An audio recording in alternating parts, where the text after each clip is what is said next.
Hello, Eternum, and welcome to KOTT News, Eternum's #1 source for news. And this is the War Report.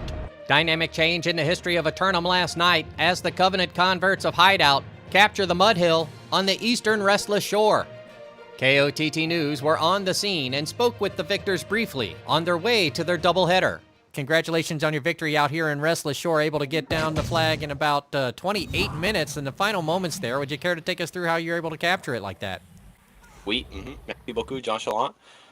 Yep, it was a good war, good 3-period action. Third period, it was, just a little bit of a group 1 through 7 diff there with Mr. On Ice calling it. On ice on track tonight again. Well, good job on him. He's a great shot caller. Anybody else out there stand out in their performance for you? A lot of good healers. Pretty bad point team. I don't want to name drop. We keep those a secret, especially with, next game come pretty soon here. I think the boys are eating some pizza, getting ready for game number 2 coming up. But, yeah, good healers. Bad point team. No name drops. The second result not as favorable for the Covenant as the newcomers of EP Town wrangle away the peat moss bog of Weaver's Fen.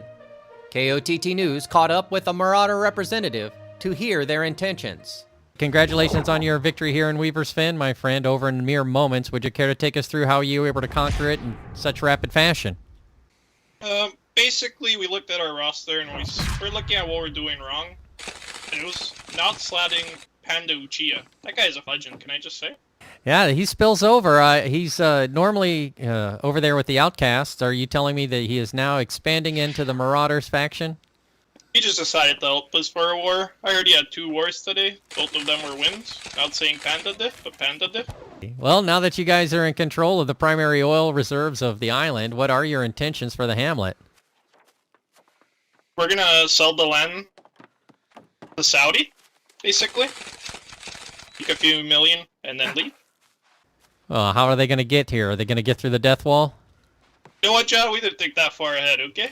Are you going to be able to take care of the Rafflebones incursions that are happening around the valley? Definitely not. In fact, what we're going to do is we're going to get this oil and we're going to throw it in the water. Later on, KOTT News crews began to experience more leaking madness from the spice-infused Rafflebones incursions across Eternum. Attempts were made to speak with the champs after their hold, but the environment became too unstable to safely report on. KOTT News will bring you more on this story as it develops. Turning to the weather for tonight, and it looks like once again the sun will continue its daily consecutive streak, just like KOTT News. But after sundown, so will the island's corruption invasion forces as they rise up and attack across 30% of the regions. No submissions for simulated fantasy combat resolution tonight, brought to you by Instability. But we'll have any late-breaking outcomes and reactions from the citizens tonight at 11. Until then, this has been War Correspondent JChalant, KOTT News.